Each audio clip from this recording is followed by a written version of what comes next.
السلام عليكم. النهاردة أنا قلت هروح لبنت بنتي وهجمع كل ولاد بنتي وأكلمهم عن حاجة حصلت، لأنها للأسف حصلت وبتتكرر كتير، عشان لازم ننبه عليها.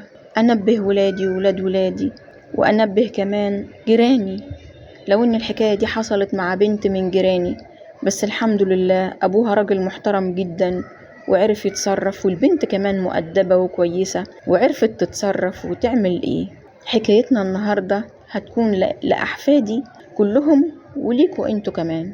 البنت جارتنا كانت بتحط صورها على الفيسبوك، صورة وهي بتتفسح، صورة هنا، صورة هنا، صورة هنا، في كل حاجتها وفي كل فرحها وفي حزنها وفي نجاحها وفي كل حاجة.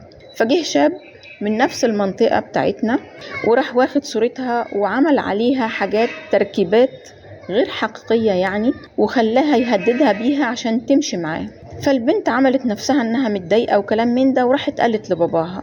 وده معنى جميل حلو قوي، لان البنت صاحبة باباها وحبيبة باباها، فما بتخبيش عليه حاجة.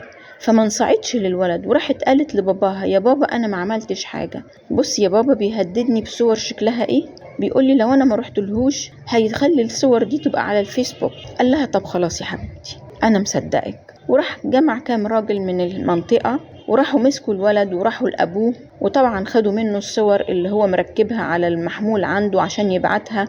وكانت حكاية طبعا الكل عرفها، وكان الولد خد جزاءه طبعا من المنطقة ككل يعني. لكن هنا الغلط فين يا ولاد؟ تعالوا نشوف الغلط فين.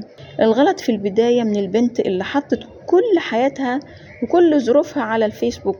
الفيسبوك ده مجرد انت بتعرف منه معلومة، بتاخد منه فايدة، لكن ايه الفايدة ان انا اعرف ان فلانة سعيدة او فلانة حزينة او فلانة راحت تصيف او فلانة بتشتري حاجة؟ ده حاجة ما تخصنيش، دي المفروض حاجة خاصة بيها هي. يعني ايه كلمة خصوصية؟ يعني حاجة خاصة محدش يعرفها اصحاب البيت اللي هم نفسهم، الكلام ده كله. انما ان الشخص يخلي حياته الخاصة واضحة كده عاملة زي المراية للعامة، فدي الغلط من عند الشخص نفسه. طبعا هنا البنت طبعا عشان هي متربية تربية كويسة برضو، راحت قالت لباباها، ما خافتش، وراحت عملت اللي الولد عايزه عشان تداري. طبعا الغلطة اي شيء في الدنيا، اي شيء بدايته غلط بتبقى نهايته غلط. يعني لو هي سمعت كلام الولد كانت هتبقى النهاية مش كويسة خالص، كانت هتبقى اوحش من كده بكتير. هي غلطها كان ان هي حطت صورها على الفيس، لكن مش اكتر من كده. طبعا هي لو كانت راحت للولد كان هيبقى الغلط اكبر من كده بكتير جدا، كانت ممكن تبقى فيه مشاكل اكبر بكتير.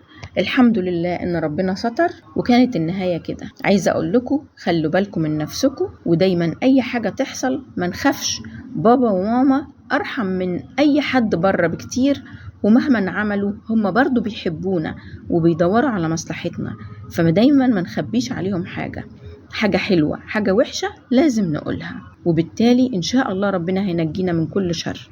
عارفة يا حبيبتي أنا هقولك على حاجة، كان زمان وإحنا صغيرين كانوا يقولولنا لازم تصاحبوا البنت الكويسة، لأن البنت الوحشة لما بتقع في أي غلط أو بتعمل حاجة غلط دايما بتحاول تجر صاحبتها عشان ما تبقاش هي بس للوحشة.